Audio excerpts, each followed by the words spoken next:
Welcome, welcome, welcome, and thank you for joining us at the Chanee Roby Show. It still takes all of me to say my own name and show.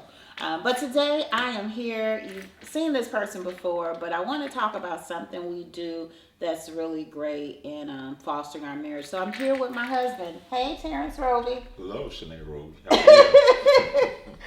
I am good. I'm happy that you took out the time to do this and share some insight on some things we do to help foster and grow our marriage. So we're gonna jump right on in. Let's go for it. A little bit before the pandemic, Terrence and I were really like laser focused on building, and we established these meetings. You know, we were playing. What was that game we would play? Oh, I know which one you're talking about. Not Who Moved My Cheese. But there was a book that was written. Oh, Robert Kiyosaki. He wrote a book and then he made a game to go with it. And I'm going to tell you the name of the game before this is over. And that game, we started playing it and we realized, you know what? We need to have meetings. Like we have meetings at our jobs, you know, every Friday, every Tuesday, whatever. We need to start having meetings in our marriage. So we started having these business meetings where we would talk about short-term goals, long-term goals, and we saw that it actually worked. We actually worked out 3 times a week together. We actually reached the goal for how much we wanted to save. We actually got the vitamins that we needed to get. We actually looked up the stock information. So I want to ask you what those meetings mean for you and how you think they've helped our marriage.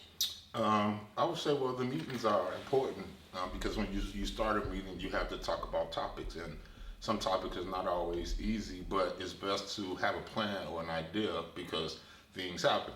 We started right before the pandemic. The pandemic hit, and then it really went haywire. People losing jobs and everything. So you're scrambling trying to get things done, and it's important that in the marriage you have to have those conversations and relay that information and be accountable. Have me, okay, look, if we're going on this trip, then that's your portion. You paying this, cool, I'm gonna pay this. You said let's save this, let's split this here, split that there. We put everything in different pockets, and we also started talking more like about investing and started looking up some scenarios we did okay, some scenarios. It's still on the board. Yeah. Some things are still on the board, but they're still on the board. But what the board does for us is, as those things happen, because let me go back. We have a refrigerator, magnetic dry erase board, and then we have the big year board that isn't magnetic, but it's leaning, so we can see it every day. And every year, one meeting that has to happen is our end of the year meeting. No matter, things may happen and we may push the meeting back, but that end of the year meeting has to happen so that we can look and say, we did this, we did that, we checked that off our list. Or, you know what, that's still on the list. Is it even relevant? Because we've done that before. Like, is this something we still want to do? Right. We might have started the year like, yeah, let's. Then we've done other things, and because it opens up new opportunities. Right. When you are organizing your goal set. Yeah. You just change certain things, and you'd be surprised. There are people I see, like at work, for instance, that they go lunch every day. They'll work downtown. You spending about at least $20 a day. Day. And they got their Starbucks coffee that morning. Right. So make that $30 a day. So by us cutting that out and planning and you being so nice to make me breakfast sandwiches and lunch sandwiches and smoothies to keep me healthy. Don't be flirting on this. Which is part of the focus. Which is part of the business planning, because this is how we're going to save money. I'm going to make it that way. You don't have to go out and spend $15-$20 every day. You start saving money. So then when other things happen, you have resources there available. Tire goes bad. Something has a broke engine. Washing machine goes down. New furnace. Man, let's talk about it. Yeah, but literally, thank you. I love making anything for you. That's my love language, is acts of service or kindness or whatever. But I love making sure you have everything you need. It just makes my heart sing. Nice. So I know it's nice. Um, but I'm you're agreeing right. with you. But you're right. From making your smoothies to making your breakfast and your lunch sandwich, those things, yes, I gladly get up and do because guess what? At one point, maybe I was just doing them, but guess what? I saw that board. That board said we got to save this amount of money by the end of this quarter. Oh yeah, we're gonna eat what's in this refrigerator. It really is a reminder check. And then the shorter board on the refrigerator is really good for us because it keeps the momentum going. We have the dry erase markers right there with us that we can go back and check and check and check as things are done. Right. Yeah. And then so, but it's just, again, it's just good because you go to the refrigerator at least several I think times a you day. go about 100 times a day, hoping something new comes in there or Making something. sure the lights still work. So on that note of you making sure the lights still work on the Hmm. refrigerator and you checking the board in the on the refrigerator, Right. um, I saw some interesting information just recently. I was reading through and it said that couples on average talk 15 minutes a day. And I was like, 15 minutes a day? That is not enough time. They must not live together because I I'm gonna time one day, but I'm sure we talk. And let me just go somewhere else with this. When I met my husband, he it was the text generation. And I was dating and dating and all these guys wanted to text, text, text. And you picked up the phone and called me. And you still do to this day. And I appreciate that because I want to hear your voice. So that when we hear information like that couples talk about 15 minutes a day, do you think our monthly and quarterly meetings foster better communication for us? I would definitely say so because if something's going up, let's say I go for a walk. While I'm out walking, I typically for work, I typically call you and like, hey, I'm communicating. How's your day going? Or hey, I got this email about this. I'm passing along information. I just sent you something so you can know that this is taken care of. That it's just important to do that, and it makes it more fun because then when you come home and relax, like, well, I've been talking to him all day, so I'm gonna go watch my shows. He can go Oh, watch his sports so game. that's why you're talking to me. So when you get home, I'm not interrupting that in the football. It's business planning. That's the whole topic, right? I see what you did there. Right. Yeah, it is the whole topic, and I do appreciate. I love the check-ins. I do to say, hey, this is done. Can you go check that off the board? Because all of that is part of the checking off the board is part of, and the writing is part of something that happens inside of you to feel like it's completed. Or like when you make up your bed every day. When you make up your bed every day, you start your day on the right way of completing tasks. And yeah, I feel the same way too. That I one appreciate that you call me and talk to me and let me know what's going on and do check-ins to say, hey, we got to get this done, or did you check on this? It's really, really great because it always ties back to those goals that we set on the small board that are weekly that we got to get done, from seasons changing to, hey, we haven't worked out at all together this week.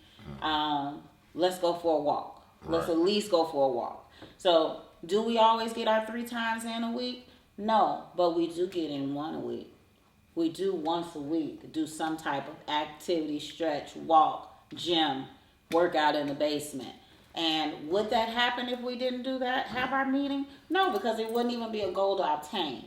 What that those meetings do for me is keep me accountable for what we have set up to do in our marriage. I mean, I agree with that. Also, in talking about the walks that we do, because we've done tasks that need to be done, but on our walks, it's not only just getting fresh air outside. We're talking about everything. You're talking about the day, and hey, well, you know what? I looked up that trip we might want to go on. Let's look into that. Well, we got to save money because how much is that? Okay, we got to start putting it away. All right, well, here are bills. We have conversations. It's just an extended meeting. It's just like a business meeting when people go to the golf course. It's ironic you say that because we just went on a small trip and we were playing miniature golf and we were talking business on the miniature golf field. And Terrence says to me, "Man, this makes me feel like I'm on a golf field. Is it called a golf field? A golf course? A golf. You did just say a golf course, Right. That's all right. because that's when deals are made. And I feel like we made some amazing deals, closed some amazing deals on our walks, Yep. just by planning and talking. So never just talk to me 15 minutes a day. Please. Thank you. I appreciate the update. Yeah, please talk to me always. I got you. Yes. Keep the same energy. Yeah, but today. Yeah, today. So I'll go a little bit further because in that same write up, it also said that first time marriages are 50% successful. What do you think is the cause of that? I think sometimes in the first marriage, people really working hard to stay together and to maintain.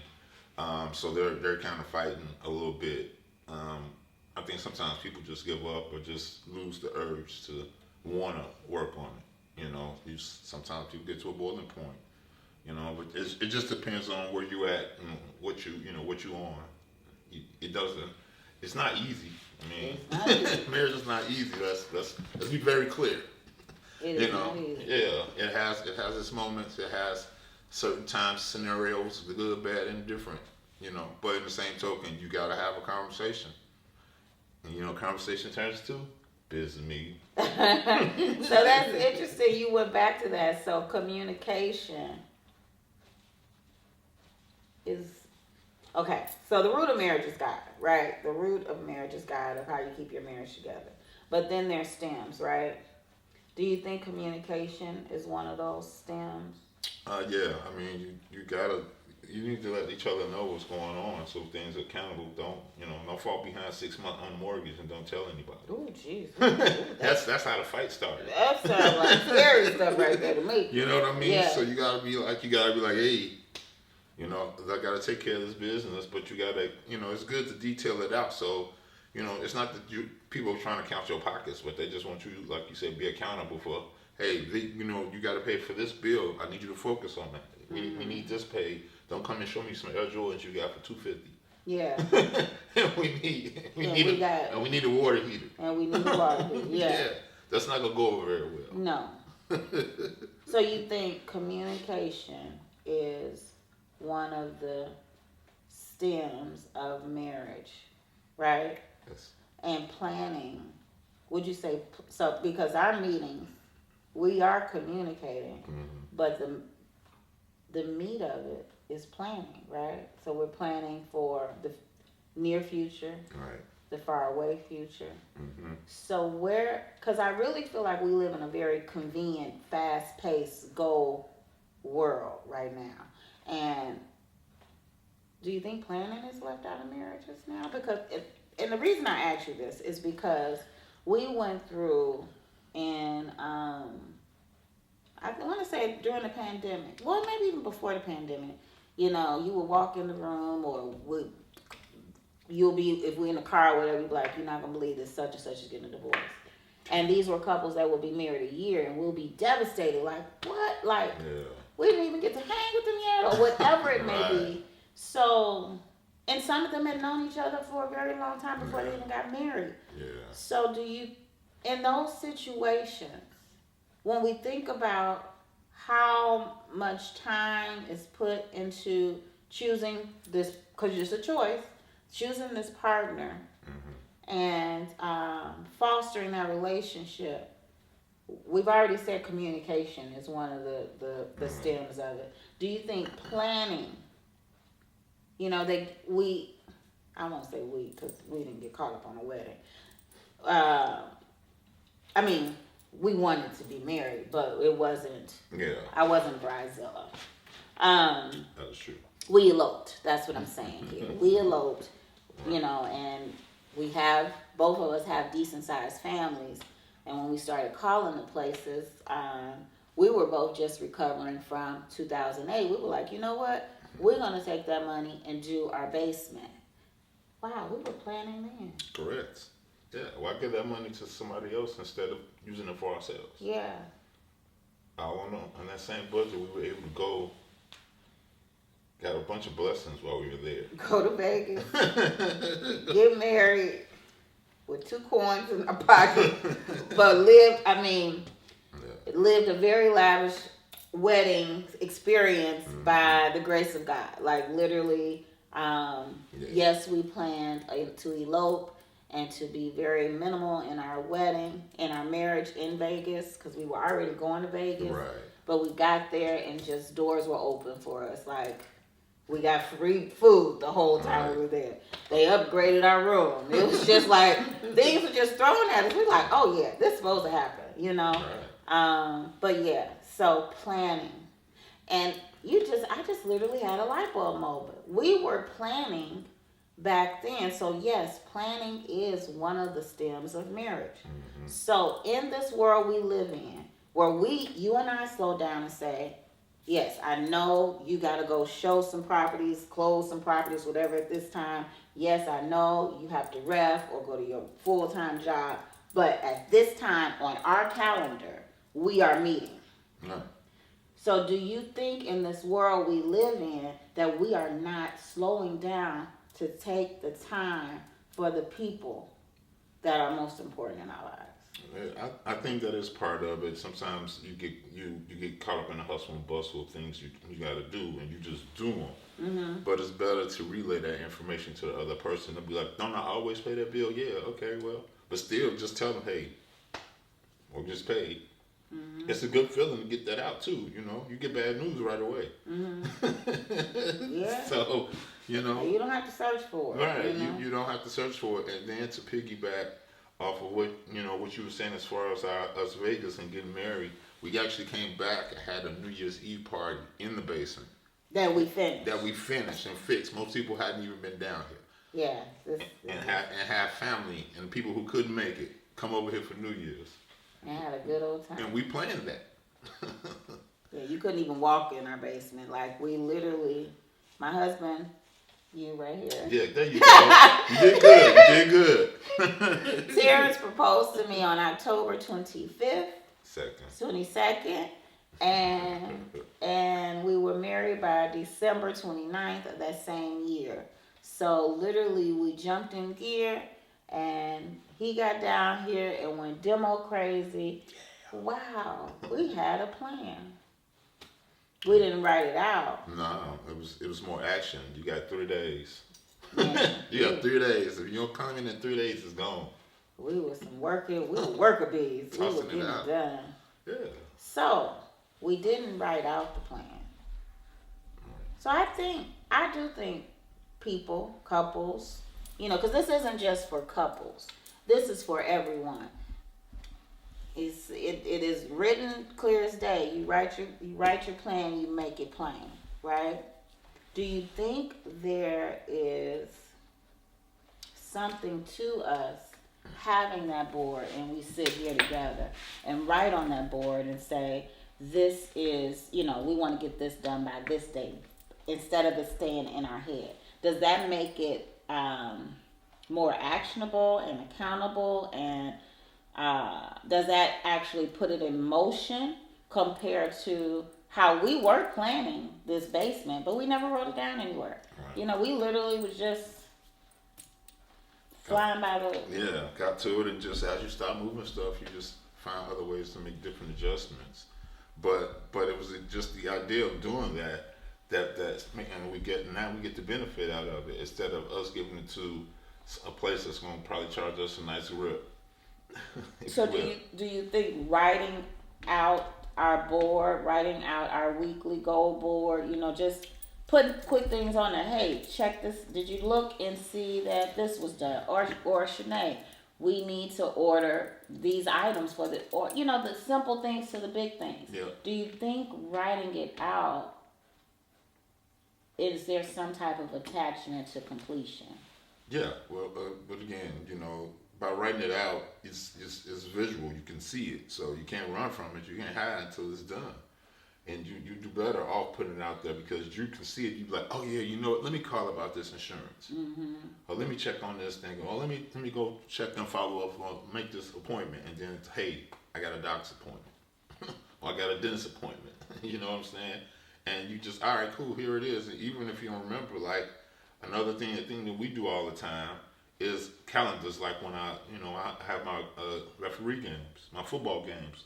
As soon as I get my full schedule, I'll send it to you so you know, hey, on this day, these are the hours I'm gonna be gone. Yeah. So, I love our calendar. and right. So then you can go, hey, I'm going. Sister Circuit want to go out to brunch. All right. Well, I got games that weekend, so tell everybody to say hi. I sure look on when rep season comes. I'm like, ooh, I could go to brunch this day, this day.